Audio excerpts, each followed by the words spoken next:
Hello, welcome to this May 10th, 2024 edition of FedWatch. Thank you for joining us. It's a little bit more of the same this week.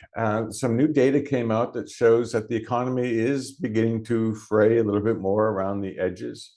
Really extending on what we talked about a month ago. The new automobile retail sales data showed additional weakness. The 112 rate of change, so the April data compared to a year ago, April was down 3.3%.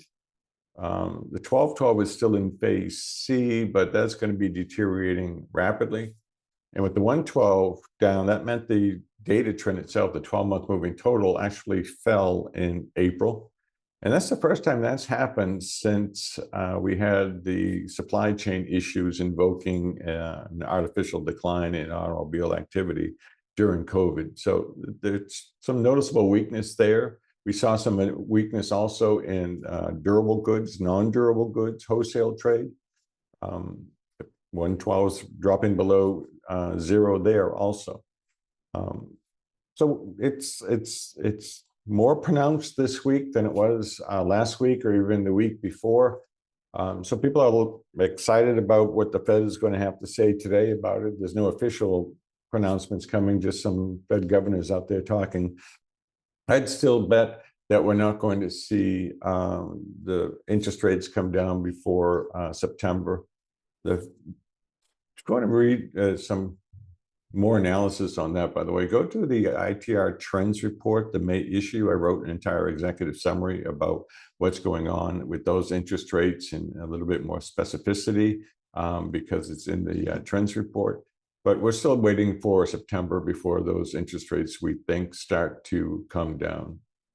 Unrelated news, one other little tidbit, the US dollar remained very strong through the first quarter using the broad weighted measure against our trading partners.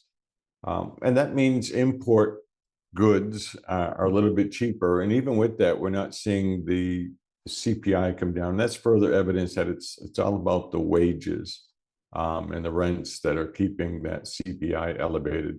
And this too will change in our analysis. It will anyways. It's just taking a little bit longer than we thought it was going to.